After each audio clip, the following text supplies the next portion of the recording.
Hello students, welcome है।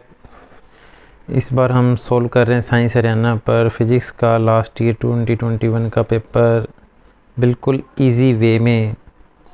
तो इनमें से कौन सी फंडामेंटल यूनिट है? एम्पियर बच्चों करंट की यूनिट है, करंट फंडामेंटल है। सेकंड जो है टाइम की यूनिट है, टाइम भी फंडामेंटल है। और मोल जो है अमाउंट ऑफ मैटर की यूनिट है। तो वाट है पावर की यूनिट, पावर फंडामेंटल नहीं है बच्चों। तो इसका आंसर आ जाएगा डी, ऑप्शन डी जो है वाट फंडामेंटल नहीं है। नेक्स्ट क्वेश्चन देखते हैं। किसी क्यूब की साइड को मेजर करने में 2% एरर हुई, उसको वॉल्यूम को मेजर करने में क्या एरर आएगी बच्चों? एल को के अंदर एरर जो है वो है 2%। वॉल्यूम मेजर करने में कितनी एरर आएगी ये पूछ रखा है। तो वॉल्यूम क्या होता है? L cube. तो डेल्टा वी बाई वी हो जाएगा 3 into delta L by L. अपने को दे रखा है 2%, तो 3 इंटू 2% क्या हो जाएगा? 6%। तो आंसर आ जाएगा 6%, ऑप्शन डी। नेक्स्ट क्वेश्चन करके देखते हैं। डायमेंशन फार्मूला ऑफ MLT-1 किसका होता है? MLT-1 बच्चों मोमेंटम का डायमेंशन फार्मूला होता है। मोमेंटम होता है मास इंटू वेलोसिटी। मास की डायमेंशन है m और वेलोसिटी की है LT-1। तो इसकी डायमेंशन हो जाएगी MLT-1। तो इसलिए ऑप्शन कौन सा सही हो जाएगा हमारे पास? ऑप्शन हो जाएगा, रेड पेन ले लेते हैं, डी। रबड़ से इरेज कर दिए। 2 क्वेश्चन हो गए, अभी 3 क्वेश्चन हो चुके हैं। अभी हम कर रहे हैं एक नंबर वाले क्वेश्चंस। चौथा क्वेश्चन देखो।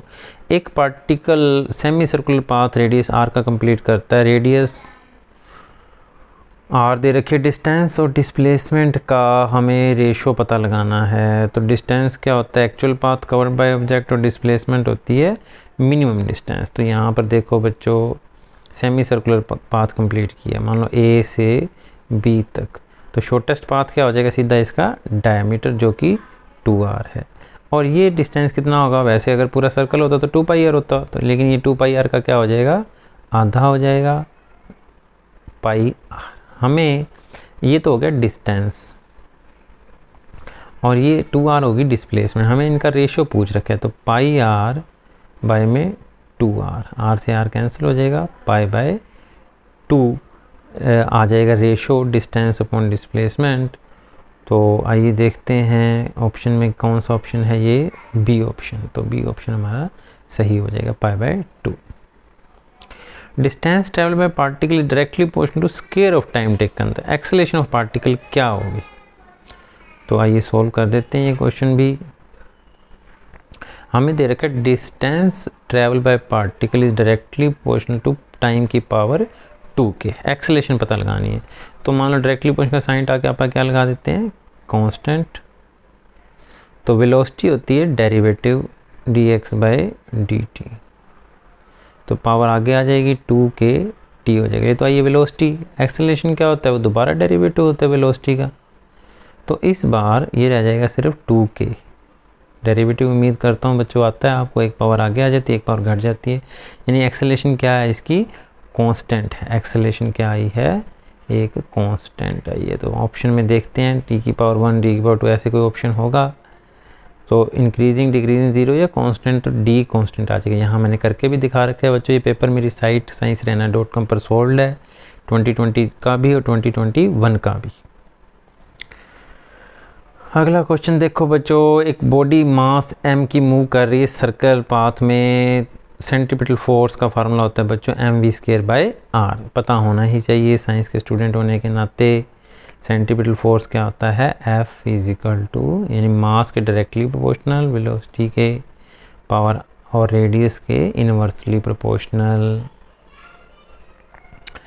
ये होता है सेंट्रीपिटल फोर्स, जो कि किसी पार्टिकल को सर्कुलर पाथ में रहने के लिए रिक्वायर होता है। रेड पेन ले लें बच्चों, थोड़ा सा इंटरेस्टिंग लगता है कलरफुल हो तो। नेक्स्ट क्वेश्चन करके देखते हैं। Question number 7, which of the following scalar quantity. तो भैया डिस्टेंस स्केलर क्वांटिटी है और कोई स्केलर क्वांटिटी नहीं है। डिस्प्लेसमेंट भी वेक्टर है, फोर्स भी वेक्टर है और एक्सेलरेशन भी वेक्टर क्वांटिटी है। आइए नेक्स्ट क्वेश्चन कर लेके देख लेते हैं। दो मासेस दे रखे हैं एम ए और एम बी, 2 किलोग्राम और 10 किलोग्राम का, सेम वेलोसिटी से चल रहे हैं। मोमेंटम का रेशियो क्या होगा? तो मोमेंटम अभी थोड़ी देर पहले बताया था, मास इंटू वेलोसिटी।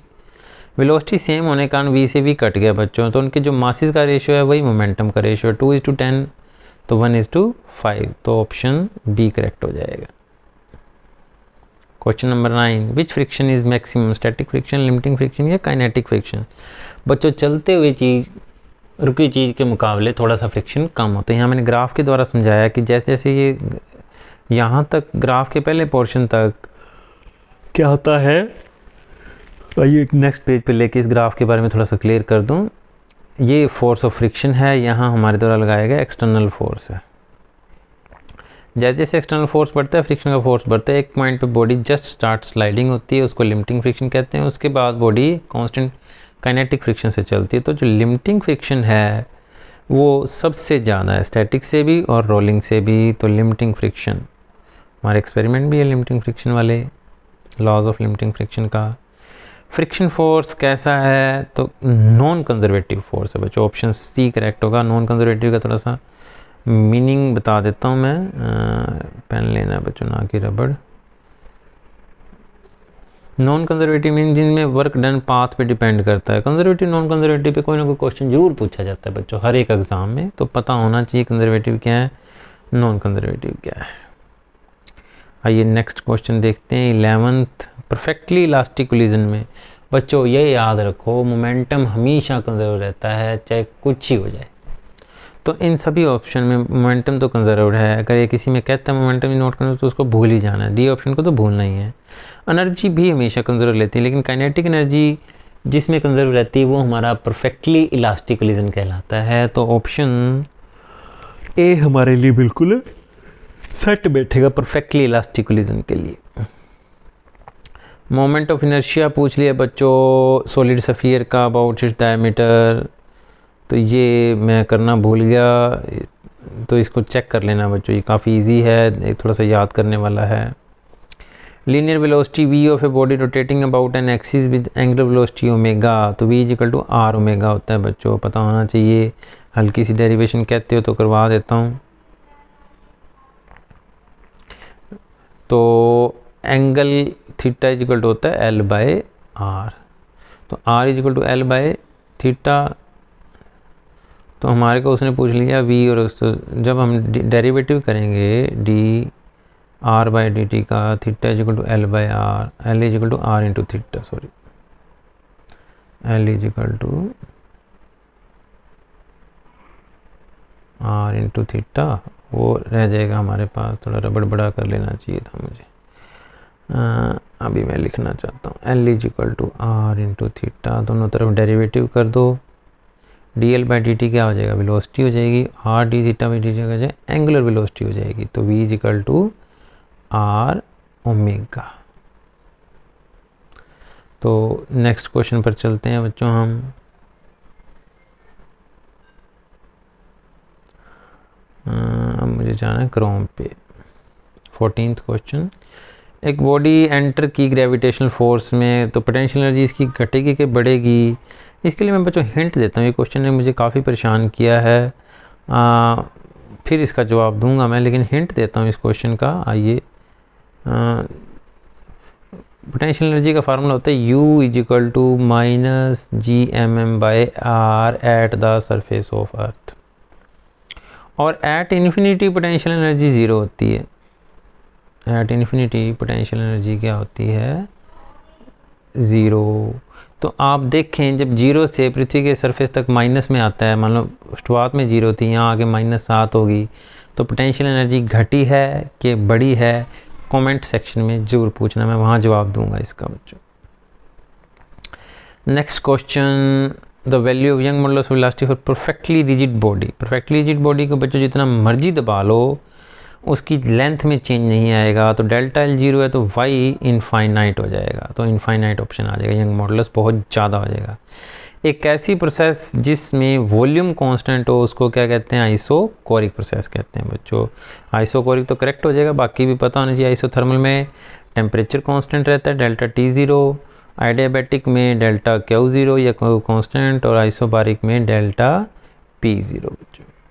थोड़ा सा रबड़ से मिटो लेते हैं, ये सारा पता होना चाहिए बच्चों। नेक्स्ट क्वेश्चन देखते हैं, 17th क्वेश्चन। रबड़ को करो अंडू, आगे चल पड़े। मीन काइनेटिक एनर्जी, ये बच्चों मेरी तरफ से काफ़ी इंपॉर्टेंट क्वेश्चन है, क्योंकि चैप्टर में दो इक्वेशन है। एक तो जो प्रेशर एक्सर्टेड बाय गैस है, और दूसरी इक्वेशन ये है। इसके बाद वैसे तो आते हैं स्पेसिफिक हीट के भी एक दो फार्मूले हैं। चलिए खैर, जो है यहाँ पर टेम्परेचर T के mean kinetic energy of molecule of any gas at absolute temperature जो है 3/2 kT होती है, तो डायरेक्टली प्रोपोर्शनल टू T होती है बच्चों। E इक्वल टू क्या होता है, 3/2 kT, या U internal energy 3 by directly proportional to kT, तो T के डायरेक्टली प्रोपोर्शनल है। टेम्परेचर बढ़ेगा तो इंटरनल एनर्जी या काइनेटिक एनर्जी बढ़ेगी को ऐसे दिखा देते हैं, टेम्परेचर डायरेक्टली प्रोपोर्शनल है बच्चों। आइए नेक्स्ट क्वेश्चन पर चलते हैं, और जो एवरेज वेलोसिटी है वो √T के इनवर्सली डायरेक्टली प्रोपोर्शनल है। Time period of particle executing SHM, तो इसको मैंने हल जो किया है वो डायमेंशन की सहायता से किया है। वैसे मेरे को पता है कि T इक्वल टू होता है 2π/√L/g, T equal to 2π√L/g। तो L क्या है, एक तरह का डिस्प्लेसमेंट, और नीचे क्या होगी, एक्सेलेरेशन का रूट। तो इस ऑप्शन में, इन चार ऑप्शन में देखो, डिस्प्लेसमेंट और एक्सेलेरेशन का रूट किसके नीचे आ रहा है, ऑप्शन ए में आ रहा है। हो जा भाई, अब वो वैसे हिल गया, ये आ जाएगा हमारा ऑप्शन ए करेक्ट हो जाएगा। रबड़ से इसको रब कर देते हैं। तो स्टूडेंट्स 18 क्वेश्चन हमने कर लिए हैं, 35 क्वेश्चन आएंगे, एक एक नंबर वाले पास करवाएंगे। फिल इन द ब्लैंक्स, 18 एक एक नंबर के क्वेश्चन, आगे फिल इन द ब्लैंक्स। तो kilogram is defined as the mass of platinum iridium cylinder. Next question देखो, एंगल ऑफ प्रोजेक्शन, ये मैं थोड़ा समझाना चाहूँगा बच्चों, जिस पे हॉरिजॉन्टल रेंज सेम होती है। तो बच्चों जब हम किसी प्रोजेक्टाइल को फायर करते हैं तो एक तो थीटा और एक 90 - थीटा पे दो एंगल ऐसे होते हैं जिस पे हॉरिजॉन्टल रेंज सेम होती है। तो अपने को 30 दिया हुआ है, तो 90 - 30 क्या हो जाएगा, 60 डिग्री पे भी हॉरिजॉन्टल हाइट अलग अलग होगी बच्चों, तो 30 डिग्री और 60 डिग्री ऑप्शन में आ जाएगा। 90 - थीटा होता है, 60 डिग्री आ जाएगा आंसर। बॉल बेरिंग लगाने से क्या होता है, स्लाइडिंग फ्रिक्शन रोलिंग फ्रिक्शन में बदल जाता है बच्चों। बहुत इंपॉर्टेंट बात। The dash is defined as the capacity to do work, तो energy is defined as the capacity. Rate of doing work क्या होता है, बताओ मुझे कमेंट बॉक्स में बताना। रेट ऑफ डूइंग वर्क क्या है, rate of doing work power है, power is rate of doing work. एक पावर का ये वाला फार्मूला भी याद रखो बच्चों, कई बार डॉट प्रोडक्ट में आ सकता है, फोर्स इंटू वेलोसिटी की डॉट प्रोडक्ट होता है पावर, ध्यान रखना। इसके ऊपर भी एक नंबर का क्वेश्चन बना सकता है वो डॉट प्रोडक्ट के रूप में, क्वेश्चन आया हुआ है आगे 2 नंबर का। तो पावर होती है रेट ऑफ डूइंग वर्क और एनर्जी होती है कैपेसिटी टू डू वर्क। आइए नेक्स्ट क्वेश्चन पर चलते हैं। हो जा भाई, क्या हो गया। इस यूनिवर्स में हर चीज़ दूसरी चीज़ को अट्रैक्ट करती है, उस अट्रैक्शन के फोर्स को कहते हैं ग्रेविटी का फोर्स, ग्रेविटेशनल फोर्स। अपने मास के कारण, क्या मास वर्ड लिखा हुआ है, मैटर लिखा हुआ है, तो मास के कारण जो अट्रैक्शन है वो ग्रेविटेशनल अट्रैक्शन है। Surface and tangent of the liquid surface at the point of contact is called angle of contact. Angle of contact की डेफिनेशन अच्छे ढंग से क्लियर होनी चाहिए, और मैं थोड़ा सा डायग्राम बना के दिखाता हूँ कि कैसे। मान लो ये मेनिस्कस अगर कन्वेक्स है तो यहाँ पे ये टेंजेंट है और विद ये एंगल ऑफ कॉन्टैक्ट है। अगर मेनिस्कस कन्वेक्स है तो उस केस में एंगल एक्यूट होगा और ये एंगल ऑफ कॉन्टैक्ट यहाँ होगा। देखो इस केस में ऑब्ट्यूज है एंगल ऑफ कॉन्टैक्ट, और ये सारे क्वेस्टिव फोर्स और डेसिव फोर्स की बातें। मरकरी के केस में ये एंगल 180 डिग्री से ज़्यादा है, और वाटर के केस में ये एक्यूट है बच्चों। Next question, joule is 1 joule is equal to 1 calorie is equal to 4.2 joule, या 1 किलो कैलोरी 4200 जूल के बराबर होती है। Number of degree of freedom for a molecule, monoatomic gas के पास 3 है और डाइटोमिक के पास वैसे तो 5 होते हैं। सिंपल बात करें, डाइटोमिक मॉलिक्यूल के पास 5 डिग्री ऑफ फ्रीडम होते हैं जब तक कि वो मॉलिक्यूल होमोजीनियस है, जैसे H2 है, इसके पास 5 है। अगर ये Cu है तो एक थोड़ा सा वाइब्रेशन का और ऐड हो जाता है, लेकिन अगर होमोजीनियस मॉलिक्यूल है तो 5 डिग्री ऑफ फ्रीडम है, 2 रोटेशन के और 3 ट्रांसलेशन के। वाइब्रेशन के तब आते हैं जब दो वो मॉलिक्यूल होमोजीनियस नहीं होता, जैसे एक कार्बन और ऑक्सीजन, कार्बन मोनोऑक्साइड हो गया तो तब 7 डिग्री ऑफ फ्रीडम कहलाएंगे। आइए नेक्स्ट क्वेश्चन देखते हैं। When a body being attacked by periodic force vibrated with the frequency of the force, then the vibration of the body are called। तो 3 तरह की वाइब्रेशन होती है बच्चों, नेचुरल फ्रीक्वेंसी, फोर्स्ड फ्रीक्वेंसी और रेजोनेंस। तो कोई पेंडुलम है बच्चों, अगर उसको पकड़ के हम अपने हाथ से एक बार एक्सट्रीम पोजीशन पे लेके जाके छोड़ दिया तो वो अपनी नेचुरल फ्रीक्वेंसी से ऑसिलेट करेगा, लेकिन अगर हम हाथ में पकड़ के उसको ऑसिलेट करवा रहे हैं तो वो फोर्स्ड ऑसिलेशन होगी। तो यहाँ पर वो कह रहा है कि आप धक्के से उसको वाइब्रेट करवा रहे हो तो वो फोर्स्ड वाइब्रेशन होगी। अगर किसी वेक्टर को मल्टीप्लाई कर दें स्केलर m से तो नया रिजल्टेंट क्या होगा, वेक्टर ही होगा, लेकिन उसका एम्पलीट्यूड उतने ही गुना हो चुका होगा, m Guna. What is relationship between coefficient of static friction and angle of friction, तो म्यू होता है कोफिशिएंट ऑफ स्टैटिक फ्रिक्शन, और जो होता है ये एंगल ऑफ फ्रिक्शन जो होता है हमारा टेंजेंट थीटा होता है। वैसे mu equal to F by R भी होता है, F by R tangent theta होता है। तो ये हमारे पास म्यू और टेंजेंट थीटा में रिलेशनशिप पूछ रखा था, डायग्राम भी बनवा देता हूँ। ये कोई बॉडी पड़ी है, ये इसका नॉर्मल रिएक्शन है, ये अगर पुल कर रहे हैं तो फ्रिक्शन का फोर्स है, तो ये एंगल ऑफ फ्रिक्शन जो होता है यहाँ पे रिजल्टेंट और नॉर्मल रिएक्शन के बीच का एंगल ऑफ फ्रिक्शन है, और ये mu is equal to tangent theta के इक्वल होता है, परपेंडिकुलर बाय बेस करके। ये थोड़ा चेक कर लेना बच्चों, इसको मिस्टेक भी हो सकती है थोड़ी सी इसकी डेफिनेशन में। What is the unit of work in CGS system, तो अर्ग है बच्चों, और फोर्स का क्या है, डायन, ये याद रख लेना।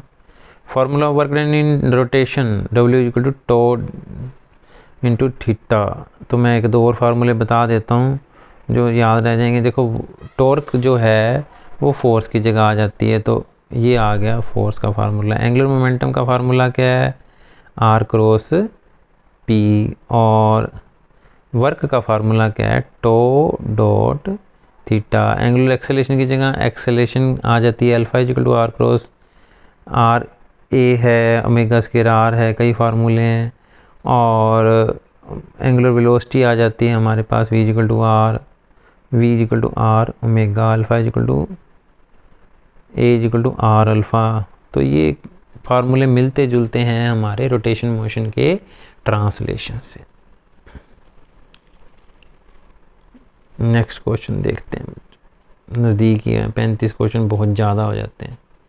जियो स्टेशन सैटेलाइट का 24 घंटे टाइम पीरियड होता है बच्चों, ताकि वो तो अर्थ के साथ ही रोटेशन करता है ईस्ट टू वेस्ट। और तीसरी बात क्या है कि ये इसकी हाइट लगभग 34,000 किलोमीटर होती है, और कोप्लेनर होता है ये अर्थ के जो प्लेन के साथ, उसको इक्वेटोरियल प्लेन बोलते हैं।